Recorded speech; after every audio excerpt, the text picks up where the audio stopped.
Hello friends. G20 जो अभी भारत देश में हुआ है, संपन्न हुआ है, उससे रिलेटेड जो स्टॉक्स है उसके बारे में हम चर्चा कर रहे हैं। दो वीडियो ऑलरेडी हो चुका है, ये तीसरा वीडियो होने वाला है। इसमें हम एक पर्टिकुलर सेक्टर के बारे में बात करने जा रहे हैं। देखिए, G20 सम्मेलन के दौरान जो है, जो मल्टीनेशनल जो कॉन्फ्रेंस हुआ, उसमें एक और बहुत बड़ा डिसीजन लिया गया। ये देखिए, इसमें क्या हुआ था। प्रधानमंत्री Narendra Modi on Saturday announce launch of global biofuel allowance. तो ये जो ग्लोबल बायोफ्यूल अलायंस जो बनाया गया, तो ग्लोबल बायोफ्यूल अलायंस का घोषणा मोदी जी ने किया। ये भी G20 का मेन नहीं था, G20 के साइड लाइन में इसका जो है अनाउंसमेंट किया गया। तो इंडिया इसको अनाउंस किया, और देखिए, अनाउंस करते ही 19 countries and 12 international organisations have so far agreed to join. तो ये इंडिया ने लॉन्च किया। इंडिया के साथ साथ यूएस और ब्राजील, तीन कंट्री इसके फाउंडिंग मेंबर है।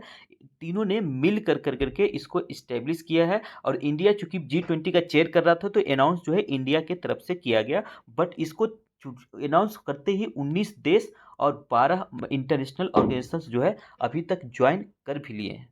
तो ये 19 देश कौन कौन है, चलिए हम इसको और थोड़ा सा डिटेल में देखते हैं। इंक्लूडिंग ये 19 देश में G20 और नॉन मेंबर दोनों हैं, मतलब G20 के देश भी हैं और नॉन G20 के भी देश हैं। इंडिया, ब्राजील और यूएस, ये तीन देश जो है वो फाउंडिंग मेंबर्स है। देखिए, इंडिया, ब्राजील और यूएस, ये तीन मेंबर जो है फाउंडिंग मेंबर क्यों है कि ये तीन देश ही मिल करके सबसे ज़्यादा बायोफ्यूल कंज्यूम भी करते हैं और प्रोडक्शन भी करते हैं। हम आगे भी इस पे बात करेंगे। तो चलिए देखते हैं आगे उसमें और क्या बताया जा रहा है। ये कौन कौन से देश इसको ज्वाइन कर चुका है, इसके बारे में अगर कुछ देखें तो ये देखिए, यूएस और ब्राजील और इंडिया, ये तो तीन देश तो फाउंडिंग मेंबर ही है। उसके अलावा अर्जेंटीना, अर्जेंटीना के बाद देखिए इटली का प्राइम मिनिस्टर भी थे, बांग्लादेश के प्राइम मिनिस्टर भी वहाँ पे थे। तो ये सब सारे देश तो है ही।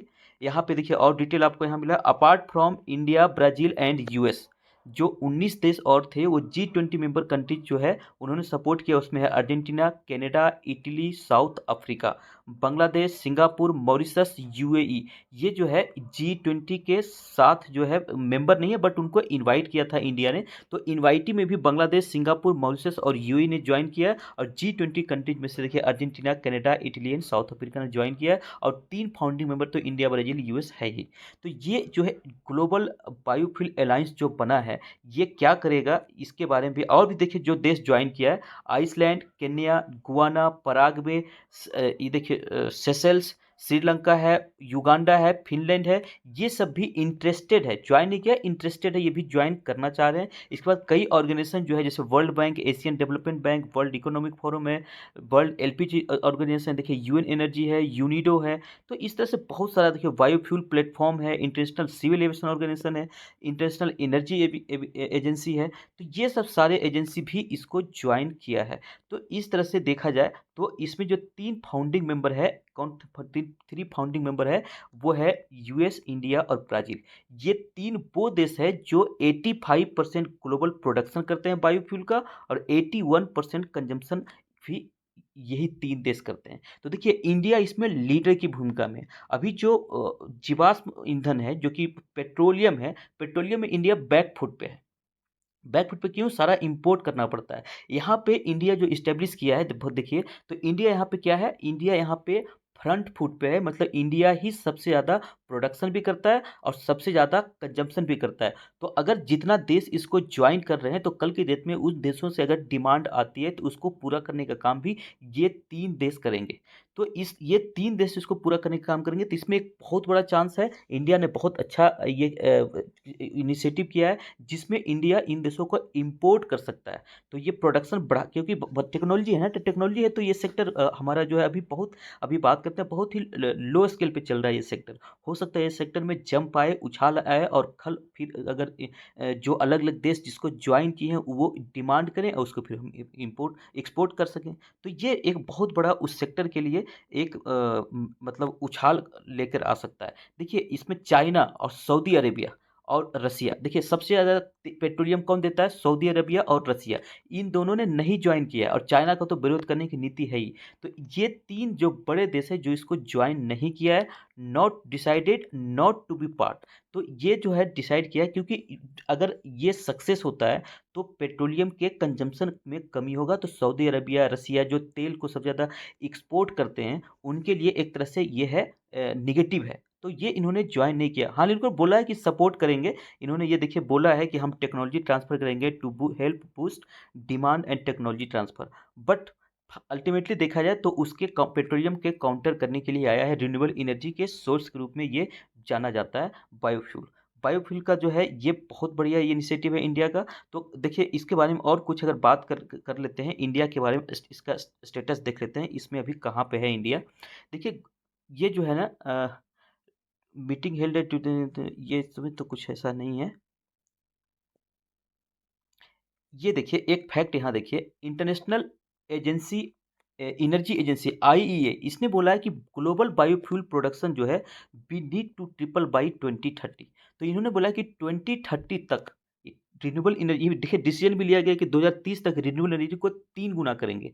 ये कह रहे हैं कि 2030 तक बायोफ्यूल को भी आप 3 गुना प्रोडक्शन करिए। तो अगर 3 गुना प्रोडक्शन होगा तो भारत को अल्टीमेटली फायदा होगा। तो ये जो एम्बिशियस एनर्जी ट्रांजिशन जो जर्नी है, इसको पूरा करने के लिए इंडिया, देखिए इंडिया ने इंडियन सोलर अलायंस बनाया था। उसके बाद से देखिए सोलर के क्षेत्र में बहुत काम हुआ है, और सोलर के क्षेत्र में जो कंपनियां काम करी है उस पर स्टॉक भी भागे हैं और बहुत अच्छा कमाई भी किया कंपनी। तो हो सकता है इस बायोफ्यूल सेक्टर का भी दिन बदले। तो ये हम उम्मीद ऐसा कर सकते हैं। देखिए इंडिया हैज कमिटेड 2070 तक जो है नेट जीरो कार्बन उत्सर्जन करना है, इंडिया ने ऐसा कमिटमेंट किया हुआ है। और देखिए इंडिया जो है, इंडिया ने जो है अ, ये जो 2025-26 ये जो है इथेनॉल ब्लेंडिंग जो है, इथेनॉल ब्लेंडिंग, ये जो बायोफ्यूल है, बायोफ्यूल मेन रूप से इथेनॉल का ही होता है। इसमें क्या होता है ना कि सबसे ज़्यादा पेट्रोलियम का कंजम्पशन कहाँ होता है? ट्रांसपोर्ट सेक्टर में। तो ट्रांसपोर्ट सेक्टर में जो है ये भारत ने डिसाइड किया, जो पेट्रोल यूज किया जाता है उसमें इथेनॉल को मिला करके यूज किया जाएगा। तो इथेनॉल के मिलाने से क्या होता है कि वो एक तो रिन्यूएबल एनर्जी का सोर्स है, तो ये ग्रीन एनर्जी के काम आता है। कार्बन उत्सर्जन मतलब कम होता है, ऐसा नहीं कि नहीं होता है, होता है बट कम होता है, बहुत कम होता है। तो कार्बन उत्सर्जन भी कम होगा, और भारत की सबसे ज़्यादा जो है पेट्रोलियम आयात करता है, आयात पे निर्भरता है पूरा के पूरा 80% लगभग, 80% ज़्यादा हम आयात करते हैं। तो आयात का बिल भी कम आएगा, क्योंकि इथेनॉल तो इंडिया में ही होता है। तो आयात भी कम होगा, हमारा जो है डॉलर बचेगा। तो ये दोनों चीज़ें पूरा होगा। तो भारत ने टारगेट रखा था कि 10% इथेनॉल ब्लेंडिंग करेंगे, इथेनॉल ब्लेंडिंग करेंगे। ये जो टारगेट था ये 2022 में अचीव करना था, बट ये जून जून पिछले साल 2021 जून में ही हासिल हो गया। तो जो टारगेट से पहले हासिल कर लिया 10% वाला, तो अब टारगेट था कि जब ये हासिल कर लेंगे 10%, तो 2030 तक हम 20% वाला टारगेट रखे थे कि जब ये हासिल होगा तो 20% इथेनॉल ब्लेंडिंग करेंगे 2030 तक। तो अब टारगेट को रिवाइज कर दिया, 2025 तक कर दिया। 2025 तक ही हम 20% इथेनॉल पेट्रोल में मिलाएंगे, ये इंडिया ने टारगेट को रिवाइज कर दिया है। तो ये एक अच्छी बात है। तो इंडिया जो है ना इसमें काफ़ी अच्छा पोजीशन पे है, क्योंकि सबसे बड़ा प्रोड्यूसर है। तो ये एक बहुत अच्छा ऑप्शन हो सकता है। अब बात करते हैं इससे जुड़े स्टॉक्स की। अगर इथेनॉल सेक्टर के स्टॉक की बात किया जाए, तो सबसे ज़्यादा जो है इसमें जो है ना, ज़्यादातर जो वो कंपनियां जो शुगर के फील्ड में काम करती है। तो जो हमारा शुगर इंडस्ट्री है, वही जो है इथेनॉल भी बनाती है। ये पूरा का पूरा सेक्टर शुगर के साथ साथ इथेनॉल बनता है। क्यों? क्योंकि इथेनॉल जो बनता है ना, वो जो शुगर केन है जिससे कि शुगर बनता है, उस जो शुगर जब निकल जाता है तो उसके बाद जो रॉ मटेरियल जो वेस्टेज बचता है ना, उससे बनता है इथेनॉल। तो ये जो है इथेनॉल जो है मतलब कि शुगर से इसलिए रिलेटेड है कि शुगर के साथ साथ इथेनॉल भी वहाँ से निकल जाता है। तो ये जो है ना, ये देखिए इस फील्ड में एक शुगर के अलावा एक इंडस्ट्री जो है, सारा इंडस्ट्री जो इसमें स्टॉक है शुगर इंडस्ट्री से रिलेटेड है, बट एक स्टॉक उससे बाहर है, वो है Praj industry limited. Praj industry limited बहुत अच्छी कंपनी है, मतलब बहुत अच्छी नहीं, मतलब ठीक है, अच्छी कंपनी है। इसमें प्राज इंडस्ट्री भी ये शुगर से रिलेटेड नहीं है, बट ये भी इथेनॉल के बिजनेस में है। देखिए ये पूरा इसका प्रेजेंस जो है अक्रॉस द ग्लोब है, मोर देन 75 रेफरेंसेज इन मोर देन 75 कंट्री। तो ये ग्लोबल कंपनी है, 75 देश में इसका बिजनेस चल रहा है। और इथेनॉल प्लांट देखिए, supply of an ethanol plant, ये इथेनॉल का बिजनेस ये स्टॉक करती है। तो ये जो है इंडस्ट्रीज़ की अगर बात करें साइज़ का, तो देखिए स्मॉल कैप कैटेगरी का स्टॉक है। 518 के प्राइस पे चल रहा है और 37 के पी पे ये अभी मिल रहा है, जबकि इसके इंडस्ट्री का पी कितना है, तो इंडस्ट्री का वही 35 है, तो इंडस्ट्री के पी के आसपास ही ये मिल रहा है। तो ये आप कह सकते हैं कि ठीक है, ये एक अच्छा ऑप्शन हो सकता है। और इसका अगर इस आर इन आर की बात करें, देखिए ये अच्छा है, 25% से ऊपर है। तो ये स्टॉक एक मतलब एक अच्छा ऑप्शन हो सकता है। बट ये स्टॉक जो है ना, देखिए डेट भी कंपनी ऊपर बहुत कम है। तो ये स्टॉक भी ये है कि ऐसा नहीं कि एकदम अ, बहुत अच्छा परफॉर्मेंस कर रहा है। इसका अगर मैक्सिमम का चार्ट लगाएँ तो आपको पता चलेगा। ये देखिए, ये इसका परफॉर्मेंस देखिए, ऊपर गया, फिर नीचे बिल्कुल काफ़ी दिन तक नीचे रहा, फिर ऊपर गया, फिर यहाँ पे देखिए बहुत दिन तक होल्ड किया, फिर ये अब ये ऊपर यहाँ पे ट्रेड कर रहा है। तो इसका अगर 3 साल का चार्ट लगाएँ, तो 3 साल का चार्ट लगाने से पता चल रहा है कि देखिए, हालाँकि 3 साल में अगर देखेंगे तो ये देखिए ₹70 का स्टॉक था जो 500 पे चला गया। तो पिछले 3 सालों में तो ये 70 वाला जो है 500 चला गया, तो एक बहुत अच्छा रिटर्न आपको दिख रहा है। मतलब कि कुछ कुछ समय से इस सेक्टर के स्टॉक में जान आया है, बट फिर भी जो जिस तरह से आईटी केमिकल इस तरह चलता है उस तरह से परफॉर्मेंस नहीं कर रहा है। तो ये स्टॉक जो कि यहाँ पे काफ़ी समय से होल्ड कर रहा था, इसके बाद इस लेवल को जब ये निकाला तो ये ऊपर की तरफ जा रहा है। तो यहाँ पे आप एंट्री लेना है तो ले सकते हैं, आपको सेक्टर पी के आसपास ही ये अभी मिल रहा है। तो ये इस फील्ड में जो है एक अच्छा ऑप्शन है। इसका अगर रिजल्ट की बात करें तो रिजल्ट देखिए कैसे आ रहे हैं।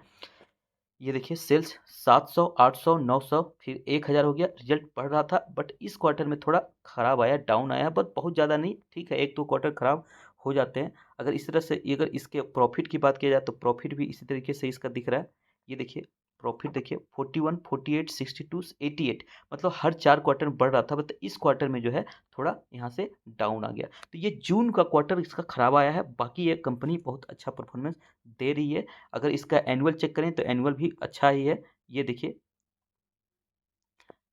1100, फिर 1000, ये तो कोविड का समय था, थोड़ा सा डाउन तो दिखेगा आपको, फिर 1300, फिर 2300, फिर 3500, देख रहे हैं। तो लगातार जो है अच्छा ये परफॉर्मेंस कर रहा है।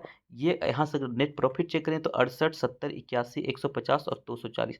तो एनुअल तो बहुत अच्छा है, क्वार्टरली भी अच्छा है। जून का क्वार्टर कुछ खराब आया है, बट उसको बहुत ज़्यादा मैटर नहीं करता है। ये देखिए 47 का एनुअल ग्रोथ है सेल्स में और 53 प्रॉफिट में।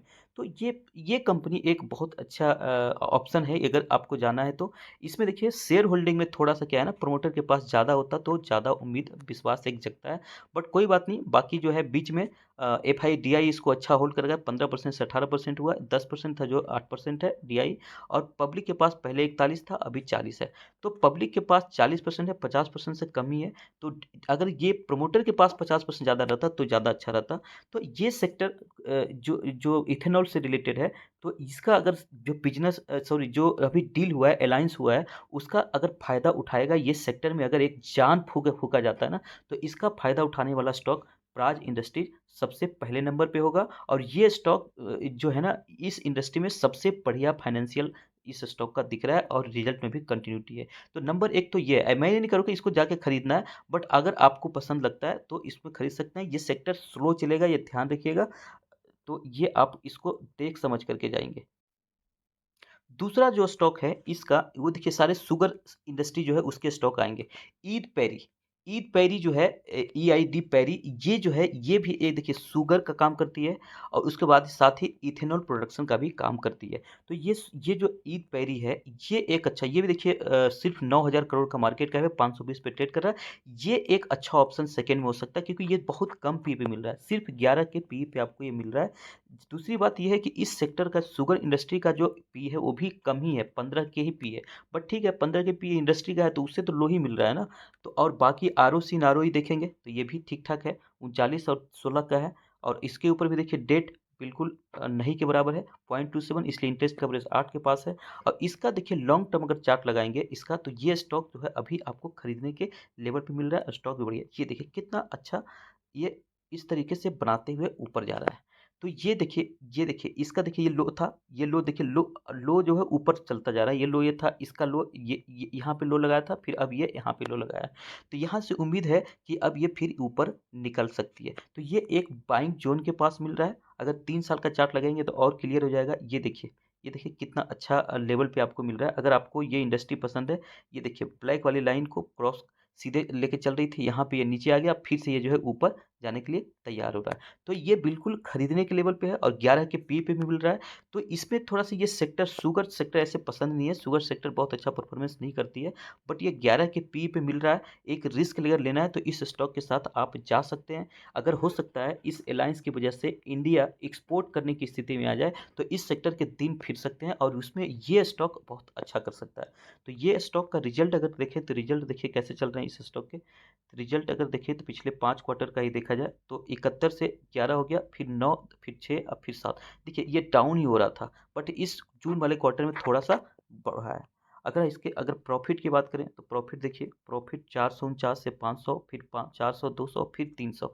ये डाउन हो रहा था, यहाँ भी थोड़ा-सा बढ़ा है। तो इसके रिजल्ट ओके ओके ही दिखेगा, बहुत बढ़िया रिजल्ट। शुगर इंडस्ट्रीज में कोई भी कंपनी का एकदम सोचेंगे ना कि रिजल्ट थासु तक मिलेगा, तो ऐसा नहीं है।